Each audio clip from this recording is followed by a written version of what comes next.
영원히 주를 의지하리. 주는 나의 힘이요 주는 나의 힘이요 주는 나의 힘이요 영원히 주를 의지하리. 영원히.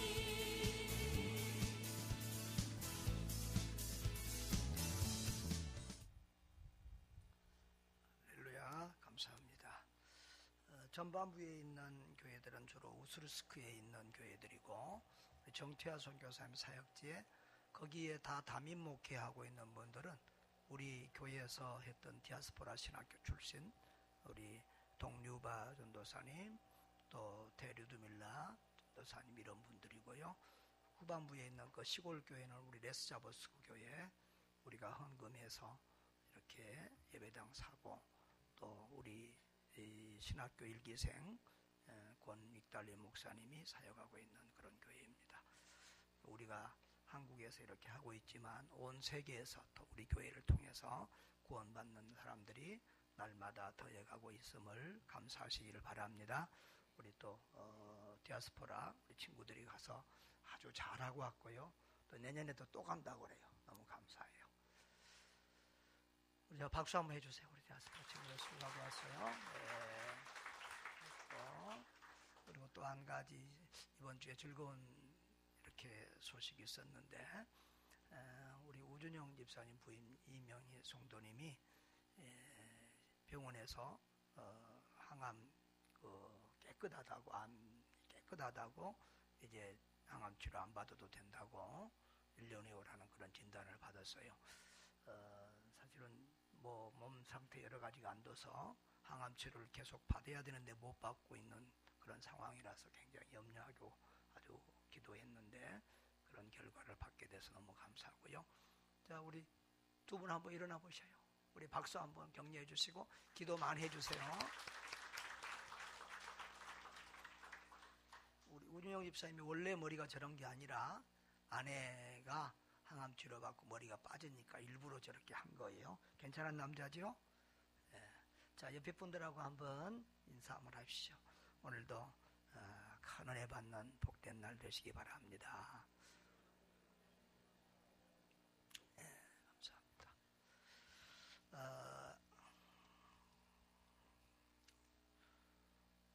나는 죽고 예수로 사는 살 책에 나온 이야기입니다. 실제로 있었던 얘기입니다. 1950년대 초반에 강원도 깊은 산골에 상수라는 아이가 살고 있었습니다. 큰아버지로부터 고무신 한 켤레를 선물을 받았는데 그 당시 고무신은 아주 귀한 것이었습니다. 그래서 아껴서 신고 다니다 들고 다니다 이랬는데 어느 날 개울가에서 그 신발을 닦다가 한 짝을 잃어버렸습니다. 그래서 그 신발 한 짝을 찾으려고 계속해서 내려가고 또 내려가고 내려가다가 나중에는 길을 잃어서 집으로 돌아올 수 없게 되고 고아원인 고아로서 수십 년 동안을 살게 됩니다. 그런데 이제 50년 만에 TV 이산가족 찾기 프로그램이 생기니까 거기 나와서 눈물을 흘리면서 자기 이야기를 했습니다. 그의 형이 텔레비를 보다가 그것이 동생인 줄 알고 연락해서 만나게 됩니다. 만나고 보니까 어머니는 아들 잃고 화병으로 돌아가셨고 아버지는 치매로 걸려서 몇십 년 만에 찾은 아들을 얼굴도 알아보지 못한 그런 상황이었습니다. 참 고무신 한 짝 별거 아닌데 그거 잡으려다가 일평생을 이렇게 불행하게 살며 인생을 망친 이런 얘기입니다.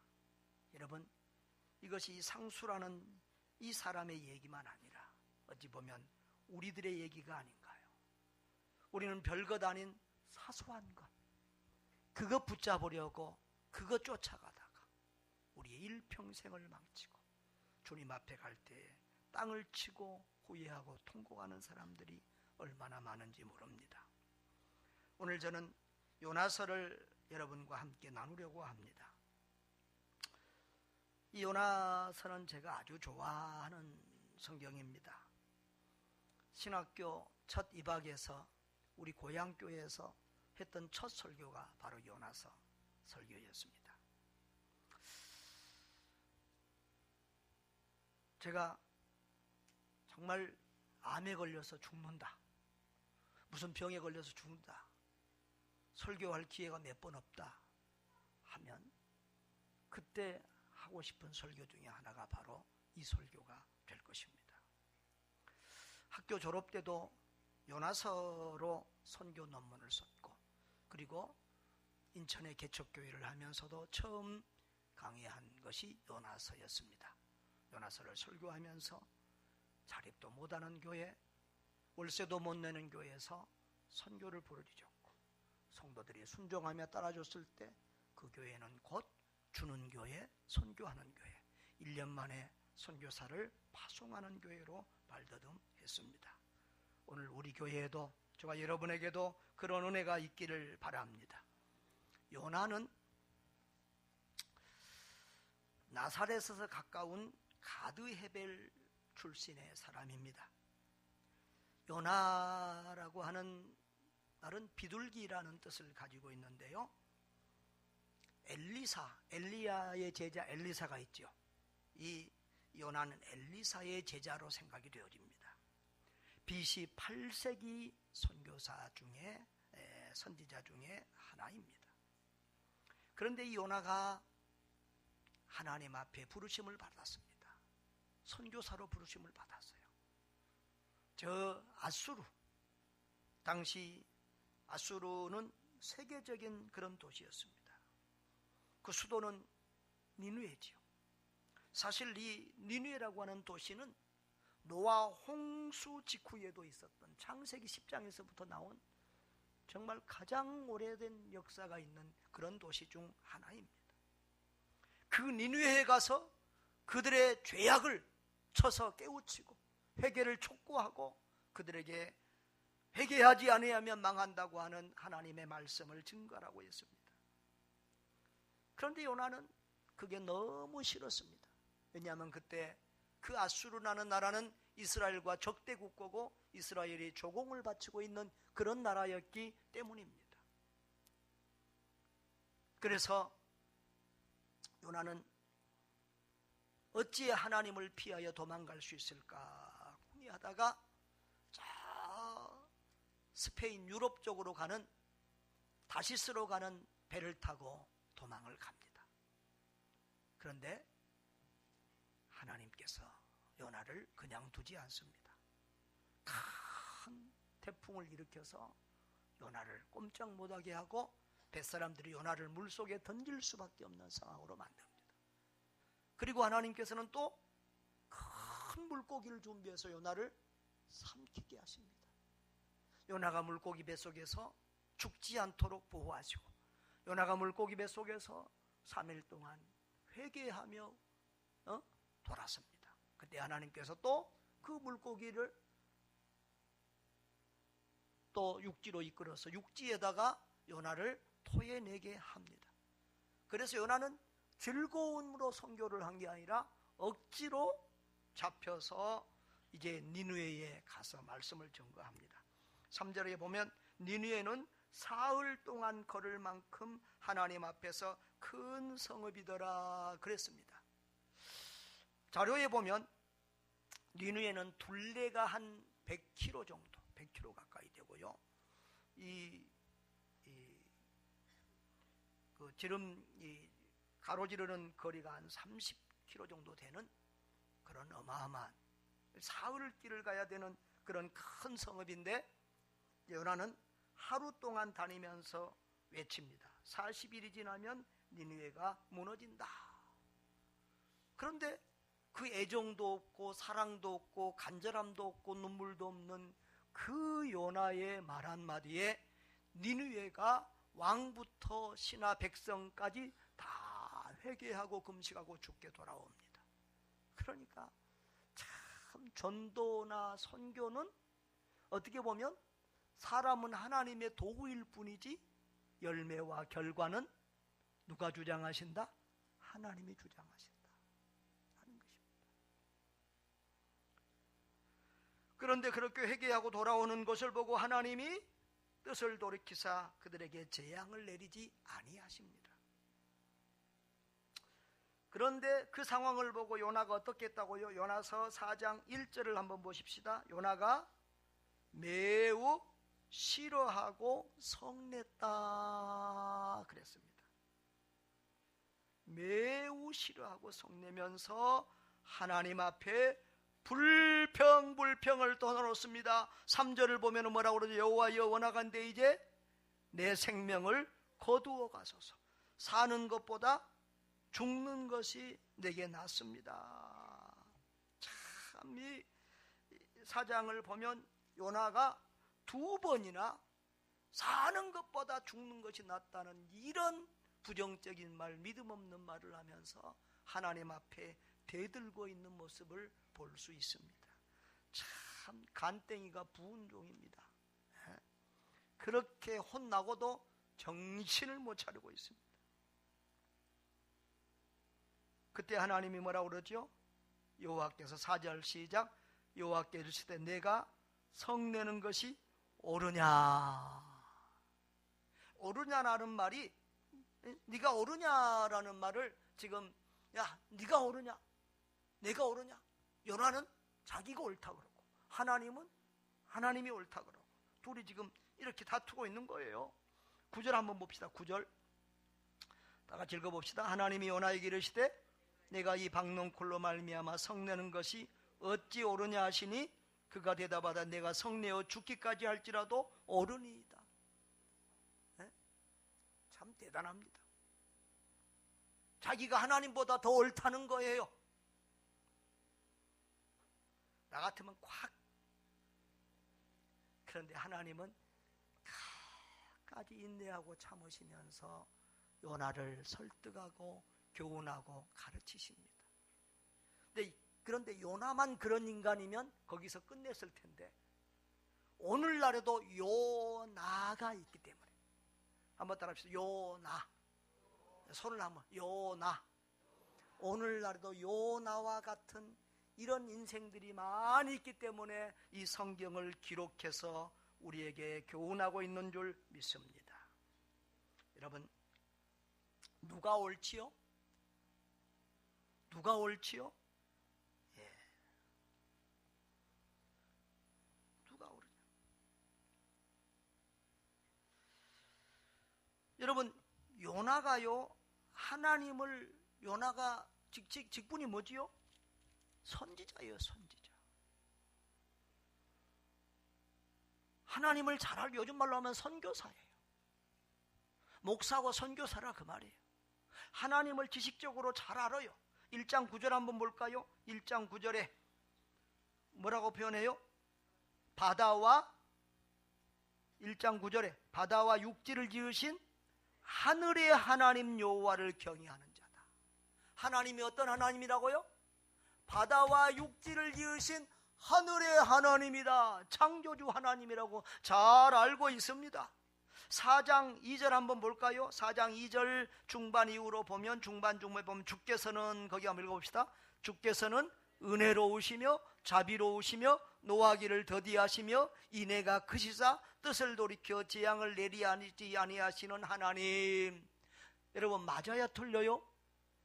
요나가 지금 하나님을 바로 알고 있어요? 맞아요? 옳아요? 그런데 그의 말이나 그가 가진 그런 지식하고는 그의 행동은 완전히 다르게 나타나고 있어요. 하나님은 하늘의 하나님이요 바다와 육지를 지으신 하나님, 온 세상을 통치하고 다스리시는 하나님인 줄 알면서도 이스라엘 밖으로 저 멀리 도망가면 괜찮을 줄 알고 지금 타국으로 배 타고 도망가려고 그랬다고요. 그러다가 딱 걸려서 왔잖아요. 딱 걸려서 왔어요. 그런데도 지금 정신을 못 차리고 있어요. 여러분, 은혜로우신 하나님 좋아요? 자비로우신 하나님 좋아요? 아멘 좀 똑바로 해봐요. 노하기를 더디하시고 인애가 크신 하나님 좋아요? 회개하기만 하면 재앙을 내리지 아니하시고 용서해 주신 하나님 좋아요? 그 하나님이 내 하나님일 때는 좋다 그 말이야. 요나는 지금 그 하나님이 내 하나님일 때는 좋고 그 하나님이 이스라엘에만 그렇게 사랑해 주면 좋다는 거예요. 자기 나라 자기 민족, 그러니까 아주 배타적인 선민의식을 가지고 있죠. 자기 나라만 최고고 자기 민족만 최고고 하나님은 자기 민족만 사랑해야 된다는 거예요. 그 하나님이 자기 나라 자기 민족에게는 자비를 베풀어 주시고 은혜를 베풀어 주시고 용서해 주실 때는 너무너무 좋으신 하나님인데 그 하나님이 아수르에까지 느니에까지 자비를 베풀 때 그것은 참을 수 없다는 거예요. 그 하나님이 너무 싫다는 거예요. 매우 싫어하고 성내며 하나님 앞에 화내며 대들고 있어요. 여러분, 이 모습이 요나만의 모습입니까? 우리들의 모습은 아닌가요?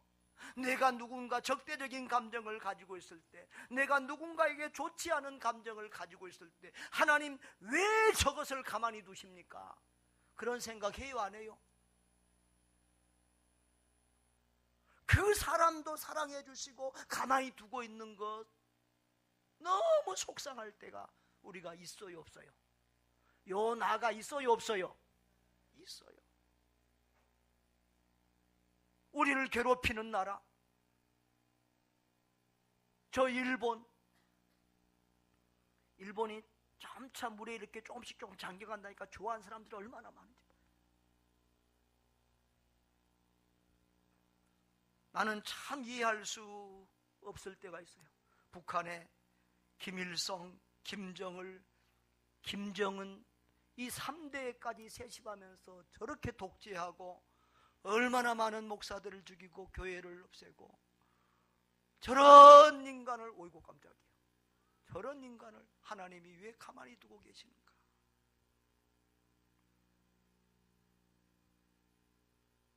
답은 뭐지요? 우리는 몰라요. 그런데 아는 건 있어요. 하나님의 수가 우리 수보다 더 높다. 하나님은 악이 없으시다. 여러분이 착해요? 하나님이 착해요? 여러분이 더 지혜로워요? 하나님이 더 지혜로워요? 하나님의 수가 더 높아요. 이사야 55장 9절에 이는 하늘이 땅보다 높음같이 내 길은 너희의 길보다 높으며 내 생각은 너희의 생각보다 높음이니라. 고린도전서 1장 25절에 하나님의 어리석음이 사람보다 지혜롭고 하나님의 약하심이 사람보다 강하니라. 할렐루야. 하나님의 생각, 하나님의 수가 우리보다 높고 하나님의 어리석음이 우리의 가장 지혜로운 것보다 더 지혜롭다는 거예요.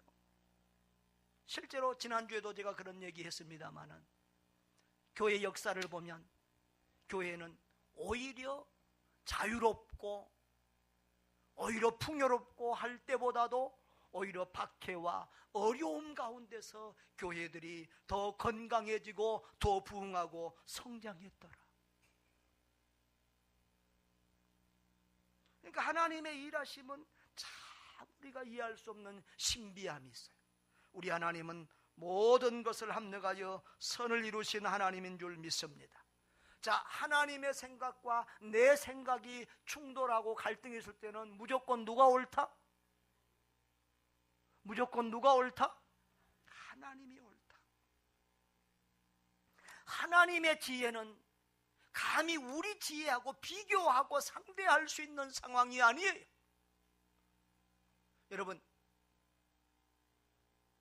여러분은 어떤 신앙을 가장 좋은 신앙이라고 생각합니까? 예배 잘 드리는 사람? 헌금 잘하는 사람? 착한 사람? 저는 순종하는 신앙이 최고의 신앙이라고 생각해요. 그래서 성경은 순종이 제사보다 낫다. 하나님이 무조건 옳다고 믿고 순종하는 사람, 내 생각, 내 마음, 내 뜻과 안 맞아도 하나님이 옳습니다 하고 하나님의 말씀에 무조건 믿고 순종하는 사람, 이 믿음이 최고의 믿음이요, 이 사람이 사실은 가장 지혜로운 사람이에요.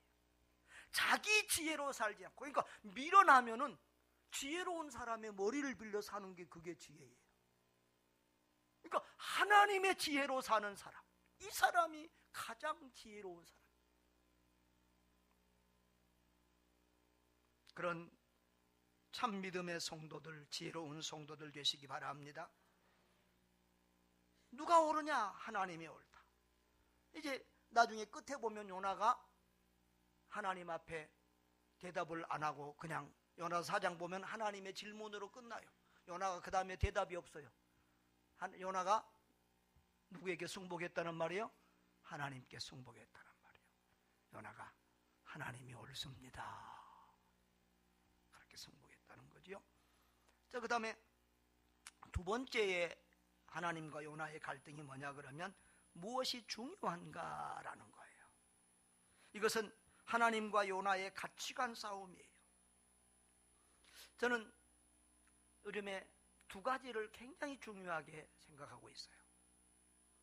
우리 그리스도인들이 정말 참된 그리스도인이 되려고 하면 가치관, 우리의 가치관이 하나님의 가치관이라 했던데, 그걸 이제 세계관이라고도 해요.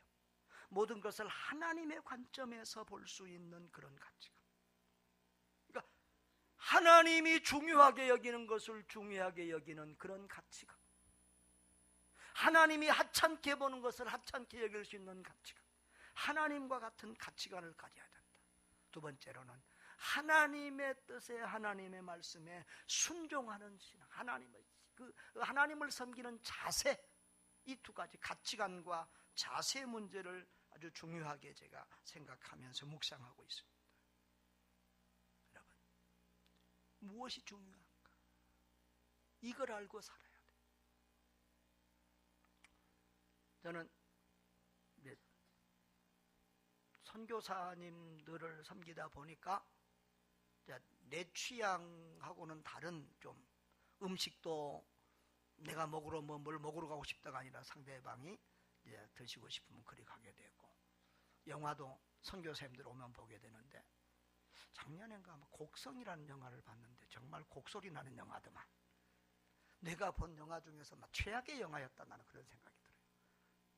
근데 딱 한마디는 남았어. 그 영화의 대사 중에 뭐가 중한디? 무엇이 중한디? 그 말이 계속 나왔어요.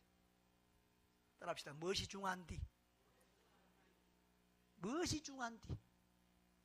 정말 우리가 인생을 살면서 중요한 것과 사사로운 것을 구별할 줄 아는 지혜, 그리고 그것을 따라 사는 지혜가 있으면 그 사람은 인생을 성공적으로 살 수 있는 줄 믿습니다.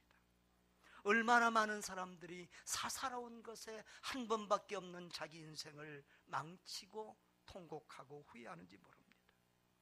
하나님이 그 바른 가치관, 무엇이 정말 귀하고 아깝고 가치 있는 것인지를 알려주시기 위하여 하나님이 교육 자료 하나를 사용하십니다. 우리도 애들한테 가르칠 때 교육 자료 가지고 보여주고 그러지요? 네, 하나님이 뭘 사용하세요? 교육 자료로? 박농쿨을 사용하세요. 그래서 박농쿨이 하루아침에 쏙쏙쏙쏙 자라게 해서 딱 덮어요. 지금 요나서 4장을 보면 상황이 어떠냐 그러면, 요나가 지금 심통이 났어요. 하나님이 지금 멸망시킨, 하나님이 저것들을 어떻게 하나 보자 그러고 지금 니네성 뒷산에다가 지금 산에다가 초막 하나를 짓고 지금 내려다보고 있어요. 근데 초막이 얼기설기하고 날씨가 엄청 더우니까 덥겠지요. 그런데 그 위에다가 하나님이 박농쿨을 이렇게 딱 드리워진다고 해요. 근데 이제 우리 성경에는 박농쿨이라고 이렇게 번역을 했지만, 입이 한 30cm 되고 키가 한 3m 정도 달하는 이 넝쿨 식품이에요. 그것이 이제 쭉 덮어줘서 딱 그늘을 만들어주니까 얼마나 시원한가 몰라요. 우리나라는 그늘에 들어가도 더워요. 올여름에 정말 고생하셨죠? 옆에 분들에게 여름 지내라고 정말 고생하셨습니다. 정말 올여름은 너무너무 더웠어요. 그래서 어떤 선교사님 카톡을 보면은 더위야 물러가라 그러고 써놨더라고. 그런데 이 중동 지방은 그늘에만 들어가면 시원해요. 그늘을 만들어주니까 시원해가지고 요나가 뭐라고 그랬어요? 여기 보면 자 요나가 뭐라고 그랬습니까?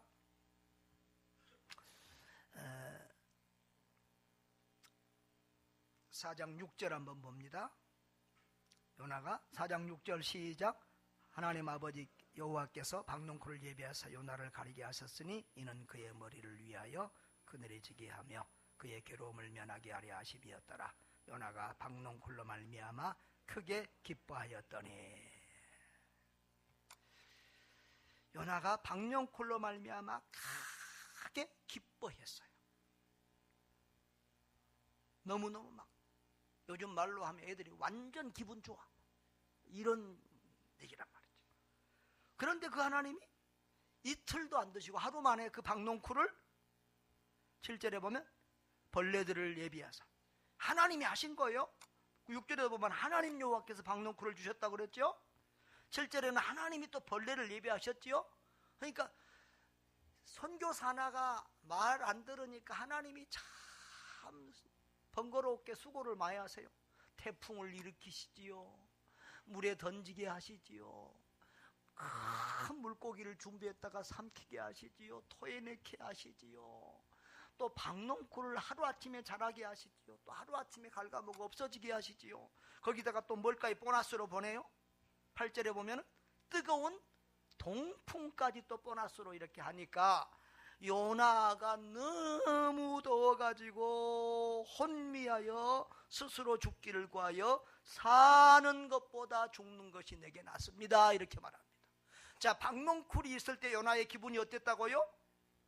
심히 기뻐했다. 크게 기뻐했다. 박농쿨 없어지니까 뭐라고 그랬다요? 사는 것보다 죽는 것이 내게 낫습니다. 이것이 요나의 반응이었어요. 그런데 여러분, 이것이 아까도 말했지만 요나만 그랬으면 하나님이 이 성경을 기록 안 했다니까요. 바로 우리가 그래요. 박농쿨이 있으면 얼마나 좋아하는지 몰라. 돈 좀 생기면 뭐 좀 생기면 얼마나. 여기 지금 100억짜리 로또 당첨됐다 하면 뒤로 기절할 사람도 있을지 몰라. 안 돼서 다행이지. 아무튼 여러분, 그것 때문에 너무 기뻐하고 그것이 없으니까 죽고 싶어하고, 이것이 바로 오늘 우리들의 얘기예요. 여러분, 박농쿨이 뭡니까? 박농쿨이 뭐예요? 박농쿨은 일시적인 것, 일시적인 기쁨과 행복을 주는 것, 육체적인 것, 물질적인 것, 그런 것들이. 다시 말로 하면 우리의 의식주 문제지요. 돈이나 건강이나 이런 명예나 권력이나 쾌락이나 세상의 이런 것들입니다. 그런데 그런 것들이 있으면 우리는 얼마나 기뻐하는지 몰라요. 그런데 그거 잃어버리면 얼마나 절망하고 좌절하는지 몰라요. 어제 뉴스에도 보니까 저 옥천인가 뭐 시골에서 빚을 진 사람이 아내하고 세 딸을 다 죽이고 자기까지 죽으려고 자해했다가 지금 자기는 안 죽고 지금 살아난 것 같아요. 그런 것 조금 있으면 얼마나 우리가 기고만장하고 얼마나 좋아하고, 그거 좀 잃어버리면 자기만 죽는 것이 아니라 가족까지 죽이는 이런 박농쿨의 목숨 거는 이런 시대를 우리가 살아가고 있다는 거예요.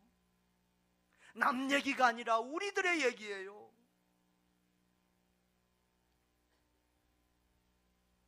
그런데 하나님께서 뭐라고 하세요? 하나님께서 9절 한번 읽어보겠습니다. 9절 시작. 하나님이 요나에게 이르시되 내가 이 박농쿨로 말미암아 성내는 것이 어찌 옳으냐 하시니 그가 대답하되 내가 성내어 죽기까지 할지라도 옳으니이다.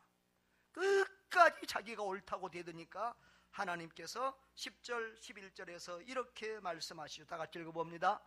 여호와께서 내가 수고도 아니하였고 재배도 아니하였고 하룻밤에 났다가 하룻밤에 말라버린 이 박농쿨을 아꼈거든. 하물며 이 큰 성읍 니느웨에는 좌우를 분별하지 못하는 12만여 명이요 가축도 많이 있나니 내가 어찌 아끼지 아니하겠느냐. 여러분, 박농쿨 씨앗을 요나가 뿌렸습니까? 요나가 물 줬습니까? 요나가 뭐 지지대를 세워줬습니까? 아무것도, 자기가 뭐 소유권을, 이것이 내 것이다고 소유권을 주장할 뭐 권리도 없어요. 여러분, 많은 노력을 해서 키운 것은 더 이렇게 애정이 가지요? 그렇지요? 그런데 이건 그것도 아니야.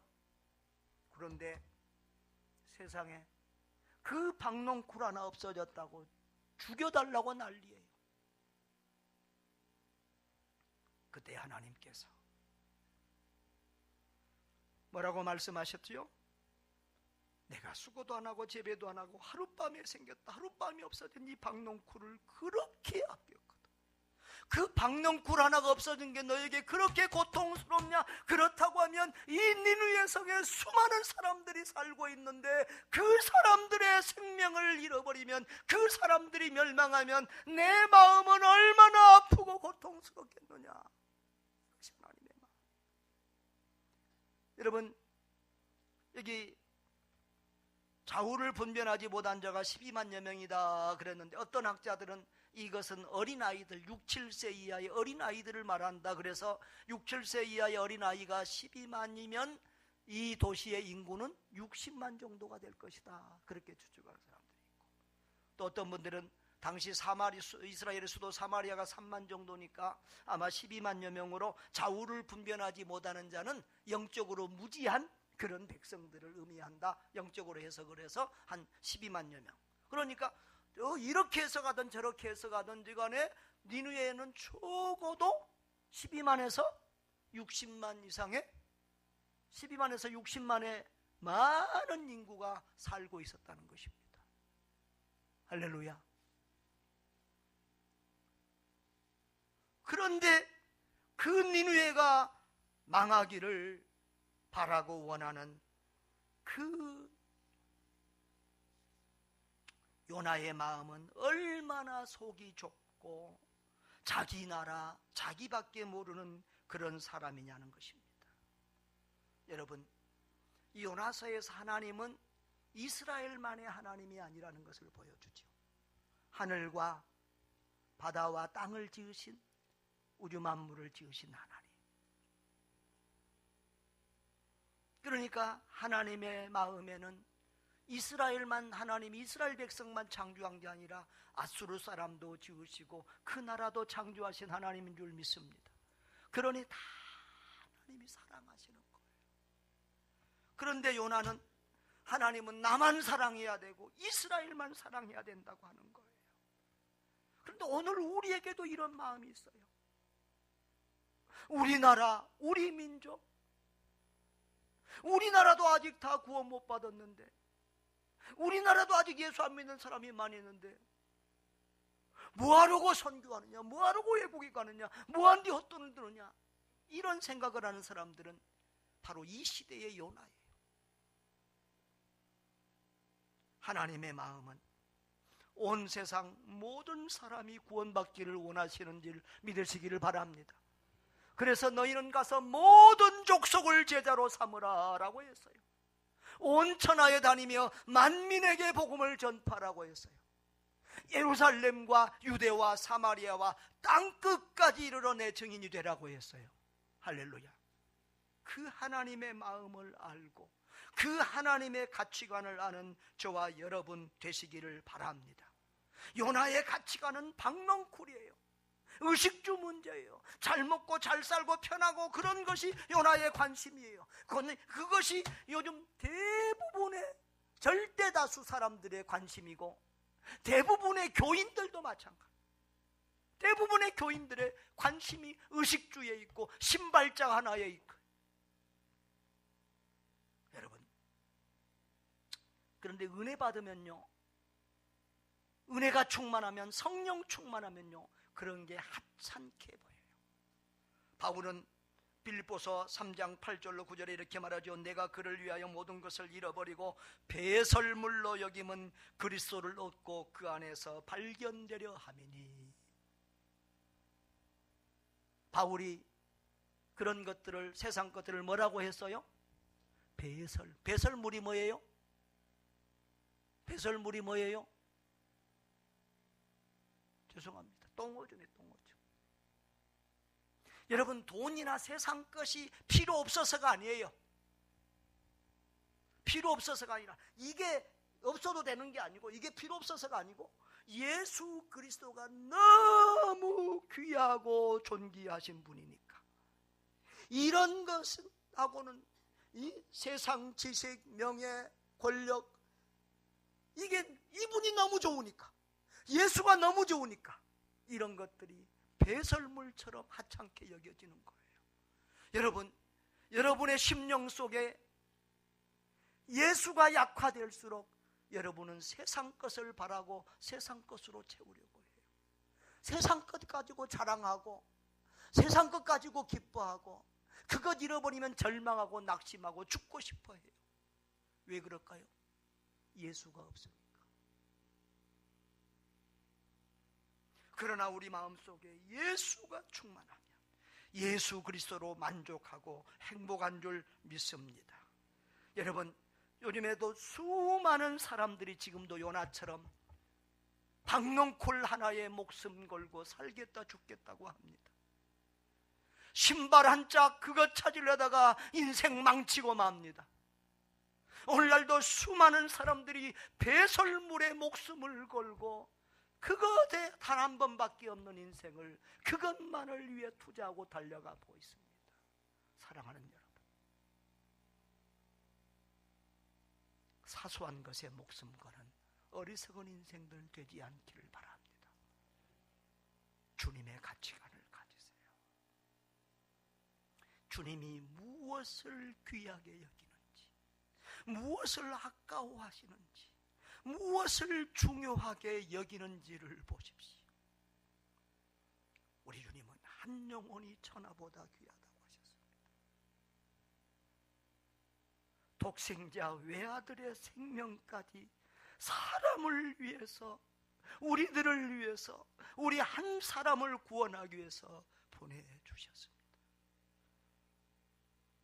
독생자의 목숨을 내놨다고 하는 것은 하나님의 생명을 내놨다고 하는 얘기예요. 사도행전 2장에 20장에 보면은 하나님이 자기 피로 사신 교회라고 했어요. 교회는 성도를 말합니다. 하나님이 자기 피로 자기 목숨으로 산 사람이 바로 저와 여러분이고 성도요 사람입니다. 하나님의 관심은 사람이요 영혼입니다. 하나님이 목숨 거신 것은 사람이요 영혼입니다. 그런데 예수 그리스도를 믿고 하나님의 제자여 성도 되었다고 하는 우리들은 왜 박넝쿨의 목숨을 걸고 살아가는 것입니까? 사랑하는 여러분, 하나님께서 목숨 거는 것은 사람입니다. 영혼입니다. 하나님이 사랑하는 것, 하나님이 목숨 거는 그것, 우리도 아끼고 귀하게 여기고 그것을 목적 삼고 살아가야 하지 않겠습니까? 무엇보다 사람을 아끼고 한 생명 한 영혼을 아끼고 사랑하며 사람을 살리고 구원하는 일에 저와 여러분의 남은 모든 힘과 모든 사랑을 쏟기를 주의 이름으로 축원합니다. 하나님을 따라 하나님을 기쁘시게 하고 하나님의 마음을 시원하게 해드리는 하나님의 종들, 많은 사람을 옳은 대로 돌아오게 한 자는 하늘의 별처럼 영원토록 비치리라라고 했습니다. 그런 복이 저와 여러분에게 임하기를 주의 이름으로 축복합니다.